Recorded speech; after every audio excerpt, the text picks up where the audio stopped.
En 1897, Samori capture la ville stratégique de Kone, un centre commercial vital pour l'économie de la région.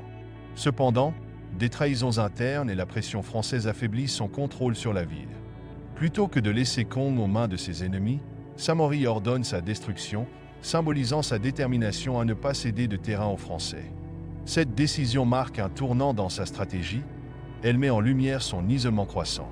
Les Britanniques, jusqu'alors partenaires commerciaux, refusent de fournir un soutien militaire direct, privant Samori d'alliés stratégiques contre les Français.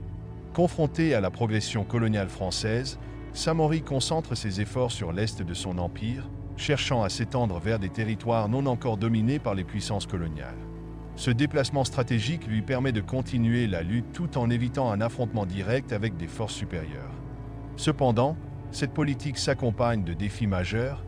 Les épidémies, les pertes humaines et les tensions internes affaiblissent progressivement son empire. Les Français, guidés par des sofares alliés à leur camp, encerclent le campement de l'Almami. Selon les récits, Samori est surpris en train de lire le Coran, un acte symbolique qui illustre sa piété et sa résilience face à l'adversité.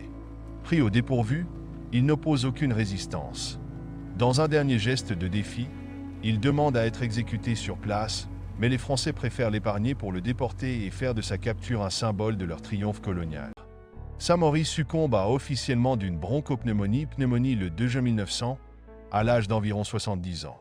Sa mort, loin de son peuple, symbolise la tragédie de la résistance africaine face à la colonisation. Malgré la volonté des colons de marginaliser son souvenir, Samori Touré reste une figure centrale de l'histoire africaine.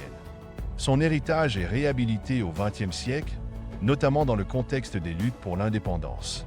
En 1968, sous l'impulsion du président guinéen Sékou Touré, les cendres de Samori sont rapatriées en Guinée. Elles sont placées dans la mosquée Faisal, aux côtés d'autres grandes figures résistantes comme Alpha Yaya Diallo. Des statues à son effigie sont érigées dans plusieurs pays d'Afrique de l'Ouest. La musique célèbre sa mémoire, l'orchestre Bambeya Jazz lui dédie l'album Astre Regard du passé, tandis que le chanteur ivoirien Alpha Blondy lui rend hommage dans la chanson Boris Samori. En littérature, des œuvres comme Monet, Outrage et Défi d'Amadou Kourouma réhabilitent son combat et sa vision.